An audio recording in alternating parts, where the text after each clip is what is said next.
atentos, pero coração reverente, palavra do nosso Senhor. Aconteceu que, havendo Samuel envejecido, puso a seus filhos por jueces sobre Israel.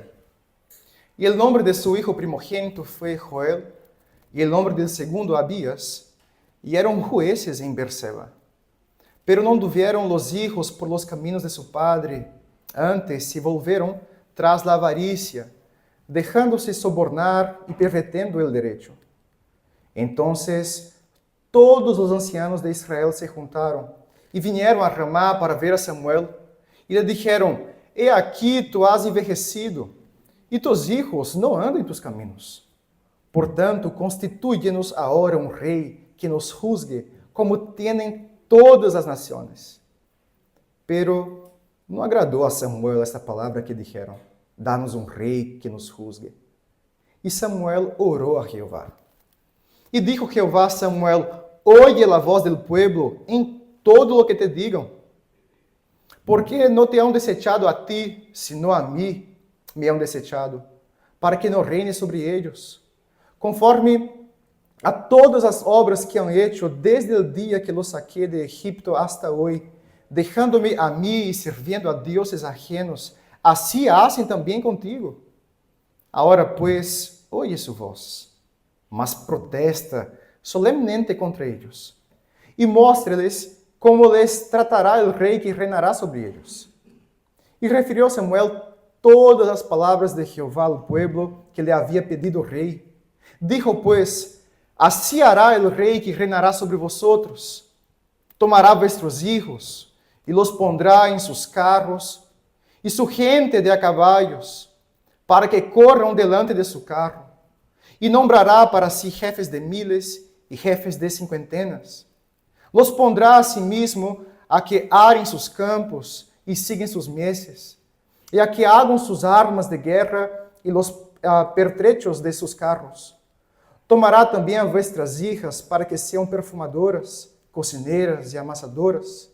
Asimismo tomará lo mejor de vuestra tierra, de vuestras tierras, e de vuestras viñas, e de vuestros olivares, e los dará a sus siervos. Desmará vuestro grano a vuestras viñas, para dar a sus oficiales e a sus siervos. Tomará a vuestros siervos e vuestras siervas, vuestros mejores jóvenes, e vuestros asnos, e com ellos hará sus obras. Desmará também vuestros rebaños, e sereis sus servos. E clamareis aquele dia a causa de vuestro rei que os habéis elegido, mas Jeová nos responderá em aquele dia. Pero el pueblo no quiso oír la voz de Samuel, e dijo: No, sino que habrá rei sobre nosotros. E nós seremos também como todas as nações. E nosso rei nos governará, e saldrá delante de nós, e hará nossas guerras. E oyó Samuel todas as palavras do pueblo, e las refirió em oídos de Jeová. E Jeová dijo a Samuel: Oye su voz, e pons rei sobre ellos. Entonces dijo Samuel a los varones de Israel: Idos cada uno a vuestra ciudad. Hermanos, estamos em ano de eleições em Chile. E todos sabemos como se agita o coração de la gente em tempos assim.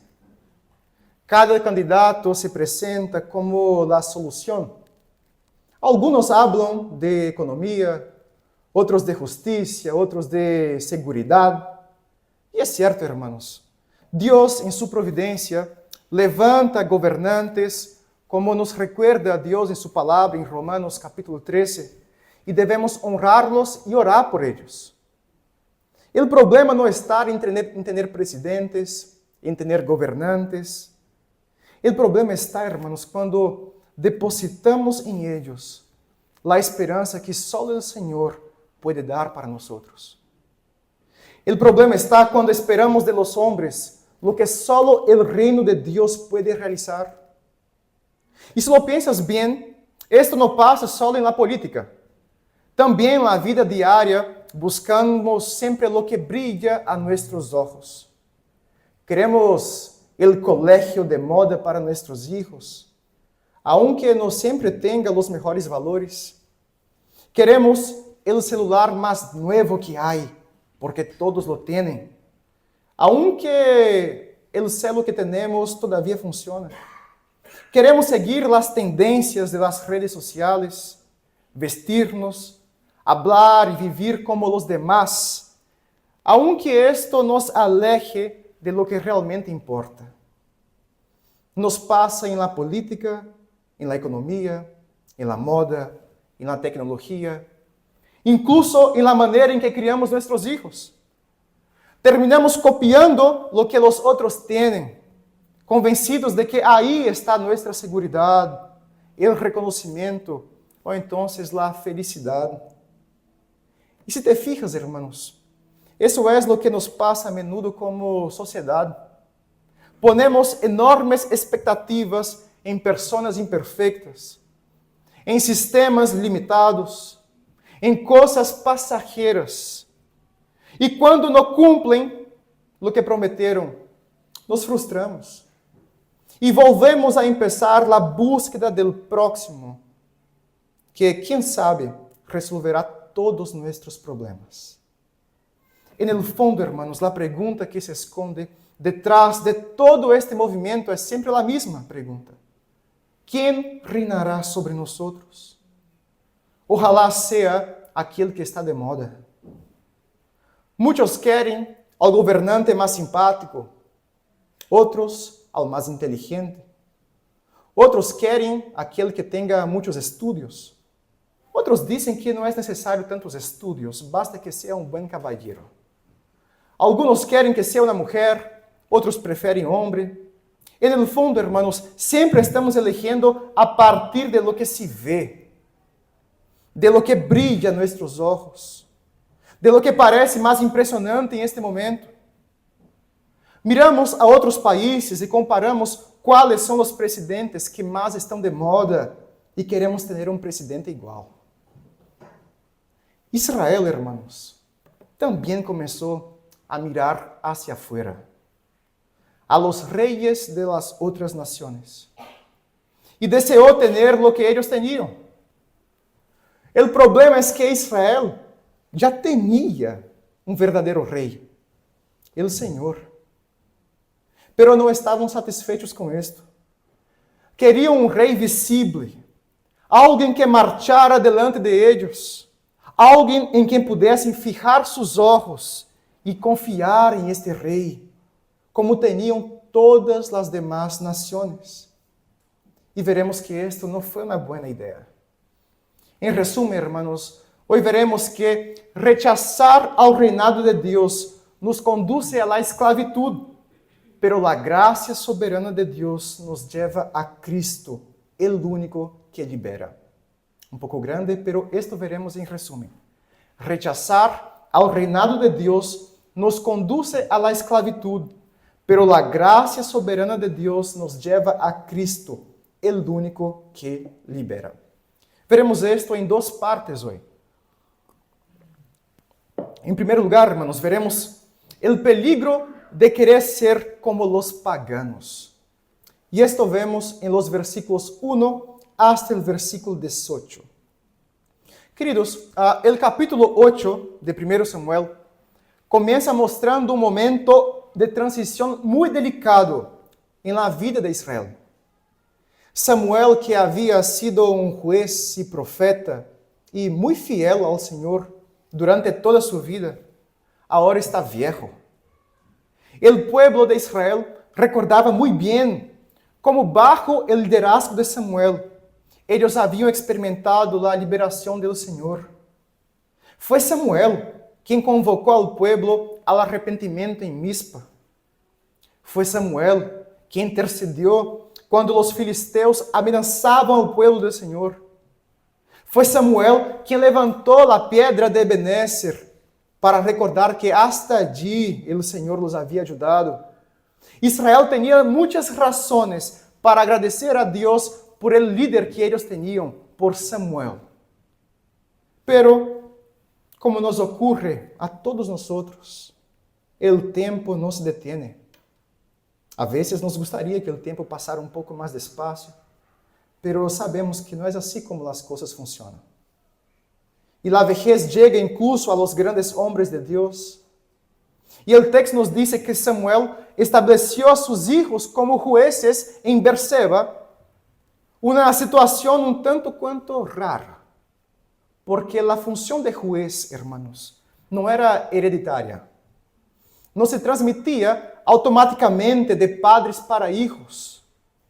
Cada juez era elegido y capacitado directamente por el Señor. Y aquí tenemos un problema, porque los hijos de Samuel no siguieron los pasos de su padre. Se desviaram, amaram as ganâncias desonestas, aceptaram subornos, perverteram a justiça. Não sempre podemos dizer de tal palo, tal astilla. E você já deve haver notado em sua história que muitas vezes os hijos não seguem os mesmos caminhos que seus padres. A história se repetia, al igual que os hijos del sacerdote Eli haviam sido infieles. Agora também os hijos de Samuel estavam falhando e não temiam ao Senhor. Samuel havia sido íntegro, pero seus hijos eram corruptos. Observe então, hermanos, que o pueblo de Israel não estava equivocado ao identificar o problema. Se davam conta de que Israel não iria por um bom caminho bajo o liderazgo de los hijos de Samuel. E as perspectivas do futuro pareciam sombrias. É em este trasfondo que os ancianos de Israel se reúnem e apresentam sua petição a Samuel. Constituye-nos agora um rei que nos juzgue a nós, como têm todas as nações. A primeira vista, hermanos, parece uma petição razonável do povo. Depois de todo, as nações vecinas tinham reis que comandavam exércitos, organizavam os tributos e representavam a seus pueblos nas batalhas. Israel, hasta esse momento, não tinha um rei humano visível. Era o Senhor quem reinava sobre Israel. Governava seu povo mediante sua lei e sempre levantava líderes em momentos específicos da história. Pero agora, ante a corrupção de los hijos de Samuel, a incertidumbre do futuro, o povo pensa, queremos um rei visível, como os demais pueblos. E aqui, queridos, está o ponto clave do problema. O erro do povo não era tanto desejar o liderazgo de uma monarquia, de um rei, pois o próprio Deus já havia previsto essa possibilidade de um futuro rei sobre Israel em Deuteronômio 17. O pecado do povo, hermanos, está em la motivação del por qué querem um rei. Eles dizem que querem um rei como lo tinham todas as nações. A petição do povo nasce de la comparação com os pueblos paganos, del desejo de imitar aqueles que não deveriam ser imitados, de conformar-se ao patrão del mundo. Recuerdem, queridos, que Israel era uma nação santa. E vocês sabem que santa significa apartado, separado. Eles foram apartados por Deus de todos os demais pueblos da terra. E o propósito de Deus com isto era que Israel fuera uma luz para as demais nações. A ideia, hermanos, era que as outras nações deveriam mirar a Israel, mirar a suas leis, a la forma como se portavam os homens, as mulheres, os niños, os governantes. E as outras nações, ao mirar isto, deveriam querer ser como Israel, e não ao revés. Pero este pueblo de Israel muestra como somos nosotros muitas vezes. El pueblo de Dios no quería mirar a Dios, sino a sus vecinos.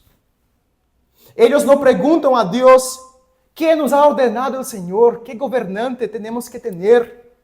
No. Ellos llegan con una sentencia preparada a Samuel, queremos lo que tienen los demás pueblos, un rey que gobierne sobre nosotros. El texto nos dice, hermanos, que Samuel, al escuchar esta petición, no le agradó. Y corrió a publicar en sus redes sociales que estaba molesto por esto, ¿verdad? Corrió a contarle a sus amigos que estaba triste porque veía que el pueblo rechazaba su liderazgo y cómo era ingrato este pueblo. Eso no es lo que dice el texto. Eso es lo que solemos hacer nosotros en nuestras vidas. Pero deberíamos aprender más de Samuel. El texto nos dice, hermanos, que antes de hacer cualquier otra cosa, él lleva este asunto al Señor en oración. Y al leer la historia, hermanos, lo que nos sorprende es la respuesta de Dios. Porque nosotros que estamos leyendo la historia, lo que pensaríamos que sería natural al leerla es que Dios rechazaría la petición de los ancianos de Israel y que el pueblo estaba loco.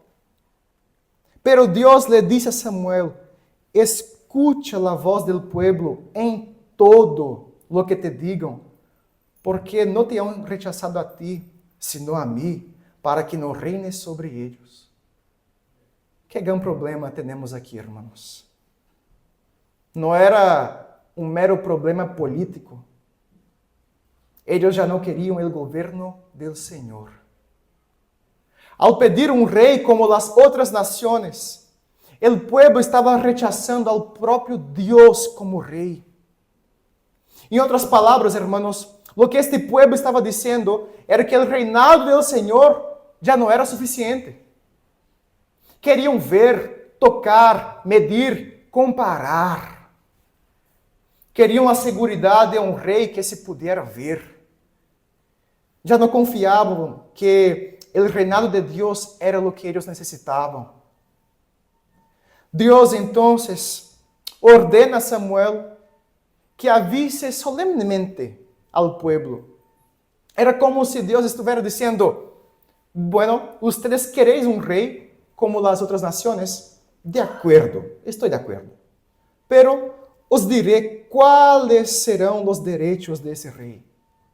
E a partir do versículo 11, Samuel descreve que este rei tomará sus hijos para que sirvam a sus carros. Tomará sus hijas para que sejam perfumistas, cocineiras, panadeiras. Tomará os melhores campos e vinhedos. Tomará a 10ª parte del grano e de las viñas. Tomará sus servos e servas, asnos e ovejas. El tema é repetitivo, hermanos. El rei de las outras naciones no dá, ele toma. El pueblo que buscava uma segurança visível encontrará explotação. El pueblo que deseava proteção cosechará servidumbre. Samuel resume esto. Ele dijo, sereis sus servos. Eles queriam liberdade contra a corrupção de los hijos de Samuel, pero terminarão esclavizados por um rei que lo toma todo. El Deus que havia liberado al pueblo de la esclavitud del Egipto, el Deus que havia guiado el pueblo por el desierto, que le havia dado a terra prometida al pueblo, que havia levantado jueces em tempo de crises, estava sendo rechazado por el pueblo uma vez mais, como sempre vemos na história. A soberania exclusiva de Deus já não era suficiente. E biblicamente existe um nome para isto, irmãos, quando a soberania de Deus já não é mais suficiente para nossas vidas. A Bíblia chama isto de idolatria. A idolatria, irmãos, não é só inclinar-se ante imagens, esculturas. A idolatria é transferir a confiança última de tu coração del Criador hacia las criaturas. É creer que um sistema de governo humano, uma estrutura visível, pode oferecer-te a segurança que solo Deus pode dar-te. E lo que a Bíblia nos ensina, hermanos, é que os ídolos esclavizam, sempre esclavizam. Los ídolos sempre cobram tributos. Los ídolos sempre tomam. Deus está mostrando que rechazar su senhorio é elegir a esclavitud. Queridos, será que, al igual que Israel, tú também queres ser como todos os demás? ¿Quieres hacer lo que todos hacen? Quizás tu rei sea el mismo de los paganos. Quizás el dinero haya sido tu rei. Ao princípio todo parece razonável, trabalhas duro, buscas estabilidade, queres lo mejor para tu família, pero pouco a pouco el dinheiro começa a apoderar-se de ti. Te quita as horas que deveriam dedicar-se à comunhão com a família. Te quita a energia que deveria dedicar-se ao serviço do Senhor. Te quita a alegria que deveria estar em dar e transforma em ansiedade por querer ter sempre mais. Ou talvez tu rei seja o reconhecimento profissional, como é o rei de muitas pessoas afuera. Ao princípio, há promessas de êxito, status, influência. Pero pronto este rei começa a exigir sacrifícios. Renúncias ao descanso, à la salud, à la vida com Deus. Quizás tu rei seja como lo de muitos afuera, la comodidade. Pero este rei te quitará tu disposição para servir ao Senhor. Los ídolos sempre tomam para si, hermanos. Essa é a lógica que describe Samuel. El pueblo que pensa que tendrá protección, pero el rei exigirá servidumbre. Queridos, este texto é uma advertência para todos nós contra o desejo de imitar ao mundo, contra esse desejo de querer ser governados de la misma maneira que os outros pueblos. Ah, pastor, pero todo el mundo en mi trabajo rouba. Nadie se dará cuenta si hago tal cosa. Ah, pastor, pero hoy en día está súper de moda que el pololo se acueste con su polola. La gente no cree que eso está mal. E sabes qué, pastor? A mí tampoco me parece que está tan mal esto. Ah, pastor, pero todos mis amigos vão a esta fiesta. ¿Por qué yo no? Lucas, pero hacerlo solo una vez no pasa nada. Todo el mundo lo hace. Mi mamá tenía una frase muy sabia, hermanos, y ella siempre decía para mí, Lucas, tú no eres todo el mundo. Y yo creo que esa frase es universal, ¿cierto? Acá en Chile imagino que sea lo mismo. Lucas, tú no eres todo el mundo. Iglesia del Señor, tú no eres todo el mundo. Iglesia del Señor, tú no estás gobernada por las leyes que rigen el pensamiento de este mundo. Afuera, ellos tienen otro rey. Hacer lo que hacen los paganos es esclavitud, no libertad. Solo el Señor, cuando reina, libera en lugar de esclavizar. Bueno, ¿será que el destino final del pueblo de Dios será entonces el fracaso de la esclavitud bajo un rey malo, como consecuencia de sus malas decisiones? ¿Será que las malas decisiones del pueblo de Dios harán que su pueblo se quede en ruínas para siempre? E assim avançamos para a segunda parte do sermão. Em segundo lugar, hermanos, e finalmente, veremos a sorprendente graça del Deus soberano.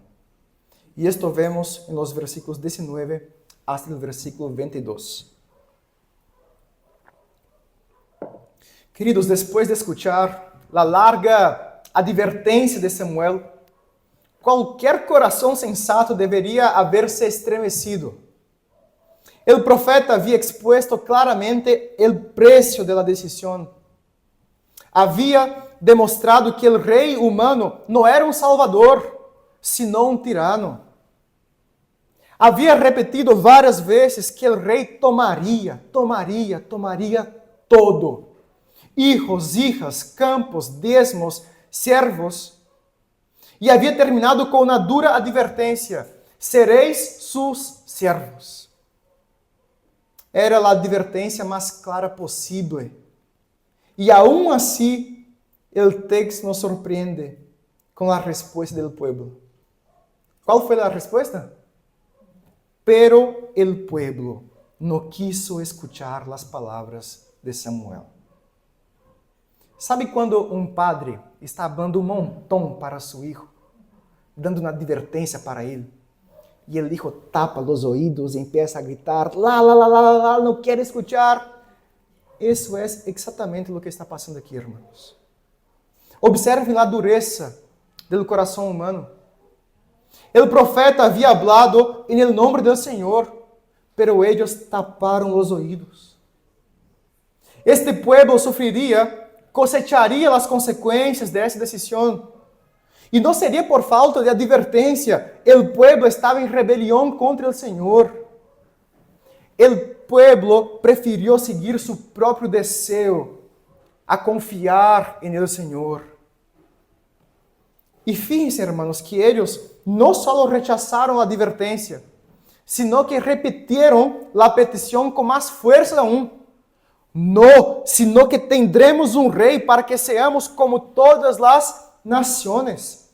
Nuestro rei nos governará, irá delante de nós nas batalhas e peleará nuestras guerras. Não havia dúvida que queriam transferir a um homem a função que pertencia ao próprio Deus. Queriam um rei que governara em lugar do Senhor.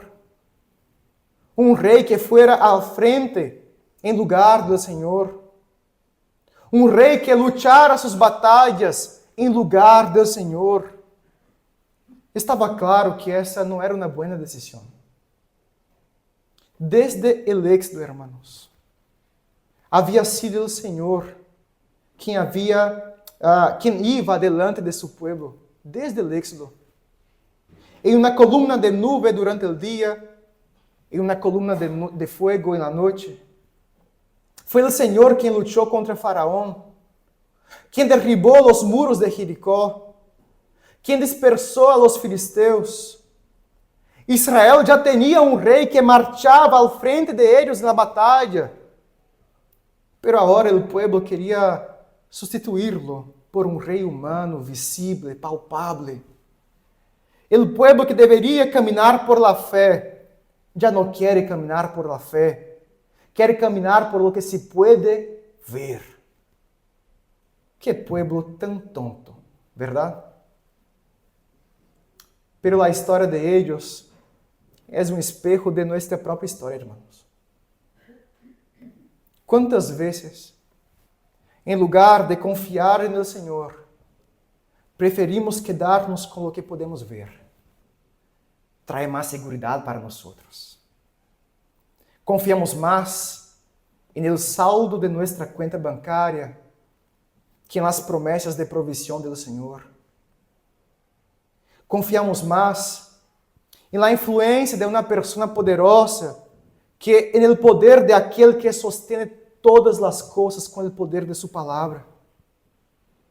Confiamos mais nas estratégias humanas, em los cálculos de seguridade, em los recursos que parecem palpáveis, que na fidelidade de nosso Deus. Quando hacemos isto, hermanos, estamos sendo como Israel. Tapamos nossos ouvidos à palavra e seguimos nosso próprio caminho e preferimos andar por vista em lugar de andar por la fé. E Samuel, uma vez mais, não responde por sua própria conta. Él lleva la palabra del pueblo al Señor en oración. Y la respuesta de Dios fue: escucha la voz del pueblo y pone rey sobre ellos. Fíjense, hermanos, y una lección muy importante que tenemos aquí. No todo lo que Dios nos permite tener es una bendición para nosotros. Muchas veces, el juicio de Dios se manifiesta en no impedir nuestras elecciones, sino entregándonos a ellas. En Romanos capítulo 1, Pablo dice 3 veces: Dios los entregó, Dios los entregó, Dios los entregó. Y este es el peor juicio que podemos recibir, hermanos.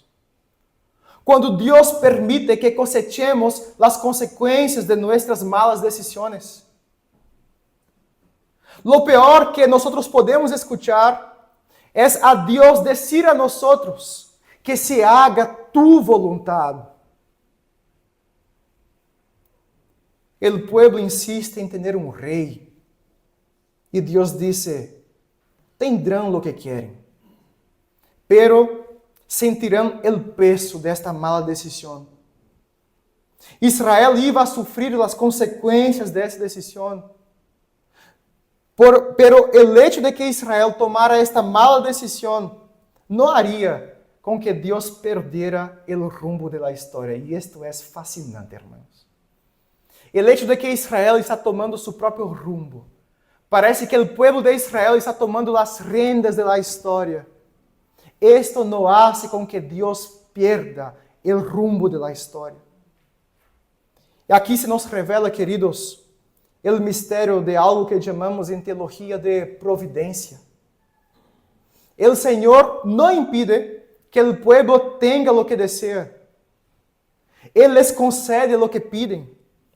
Pero Dios no deja de gobernar la historia por esto. El pueblo insiste en su pecado. Y Dios permite que cosechen sus propias consecuencias. Pero al mismo tiempo, hermanos, esta concesión está bajo el control soberano del Señor, que utilizará incluso la rebeldía del pueblo para conducir su historia de salvación. Es por esto que decimos que nuestro Dios es soberano. El Señor no solo conoce el futuro, sino que Él escribió cómo debería ser la historia. Él gobierna cada detalle de la historia, hermanos.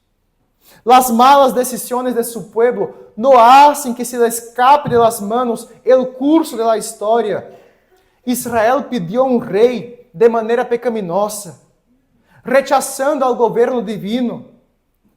Pero a través de esta monarquía, a través de esta consequência pecaminosa que eles queriam, Deus iba a levantar ao rei Davi, um homem segundo seu coração. E del linaje de Davi vendría el verdadeiro hijo de Davi, el Mesías prometido, Jesucristo. El Senhor escribe sua história redentora, incluso en las líneas de la rebelión humana. Esa es la doctrina de la providencia, hermanos. Dios no aprueba el pecado, Dios no es el autor del mal, pero transforma los escenarios de rebelión en manifestaciones de su gracia. Toda la Biblia da testemunho de esta verdade. José, por ejemplo, fue vendido como esclavo por sus hermanos envidiosos. Pero después, él pudo declarar en Egipto: vosotros pensaste mal contra mí, pero Dios lo convirtió en bien, para hacer lo que ahora veis y conservar mucha gente con vida. El mal de los hermanos de José no fue minimizado, pero Dios lo transformó en un medio de preservación. En la cruz, hermanos, vemos el mayor ejemplo de esto. Hombres malvados conspiraram contra Jesús. Los líderes religiosos lo rechazaron. Pilato se lavó las manos. Los soldados lo crucificaron. Sin embargo, Pedro, em Hechos 2, declara que todo isso sucedeu por el determinado designio de Deus. El peor pecado de la humanidad, matar al Hijo de Deus, se convirtió en el medio de nuestra salvación. Este es un gran consuelo para nosotros, queridos. Las decisiones equivocadas que tomamos en nuestras vidas no hicieron con que Dios dejara de gobernar nuestra historia para el cumplimiento de sus eternos propósitos. Quizás hoy tu corazón esté destrozado. Quizás hoy te avergüences de estar cosechando las consecuencias de tus malas decisiones, de tus elecciones precipitadas. Quizás este pecado que cometiste en el pasado te costó muy caro, ¿verdad? Israel también cosechó los frutos de esta mala decisión.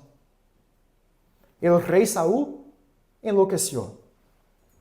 El rey David cayó en pecado muchas veces. El rey Salomón se desvió de los caminos del Señor.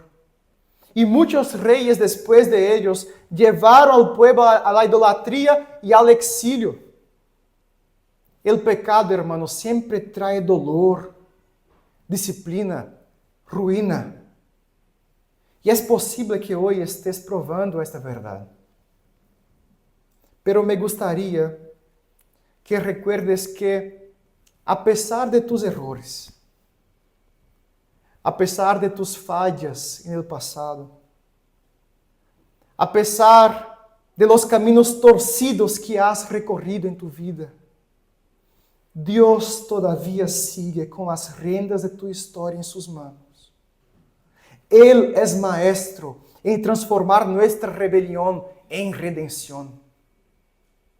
La buena noticia para nosotros, hermanos, es que el Señor no abandona a sus hijos a su propia ruina. Este es el consuelo del Evangelio. No somos salvos porque nunca cometemos errores, sino porque tenemos un rey que entró en nuestra historia torcida para redimirla. El pueblo de Israel quería un rey que los guiara e luchar as suas guerras. E esta expectativa, aunque estivesse deformada, apuntava a uma necessidade que nós temos, uma necessidade real. Necessitamos um rei que nos guie a nós. E Deus, em seu plano eterno, decide enviar a seu Hijo Jesucristo para ser esse rei que necessitávamos. Él es el rey que salió delante de nosotros, no con carros, no con caballos, sino con una cruz. Él es el rey que no tomó nada para sí, sino que lo dio todo. Dio su vida en rescate por muchos. Él es el rey que luchó nuestras guerras, la guerra definitiva que teníamos. No contra filisteus, no contra amonitas, sino contra el pecado, la muerte y Satanás. Y él venció. Todos los reyes de las naciones toman, pero nuestro verdadero rey, Jesucristo, se entrega. Todos los reyes exigen tributos, pero Cristo nos da gracia sobre gracia. Esta es la buena noticia con la que concluye el texto. Israel pidió mal, insistió en su porfía, rechazó el reinado de Dios, pero Dios en su providencia utilizó incluso esta rebelión para preparar el camino del verdadero rey. Y nosotros hoy, hermanos, estamos llamados a reconocer que Já temos um rei melhor. Quando o coração insista em pedir um rei como tem as outras nações, como tem todos afuera, devemos responder com fé. Já temos um rei, e ele se chama Jesucristo, nosso Senhor. Ele é suficiente. Ele reina. Ele luta por nós. E seu reinado não escraviza, sino que libera. Não toma, sino que dá. Não oprime, sino que salva. Este é o rei ao que pertencemos. E este é o rei em que descansamos nossas vidas. Este é o rei que se foi, pero volverá em glória para consumar um reino que não terá fim.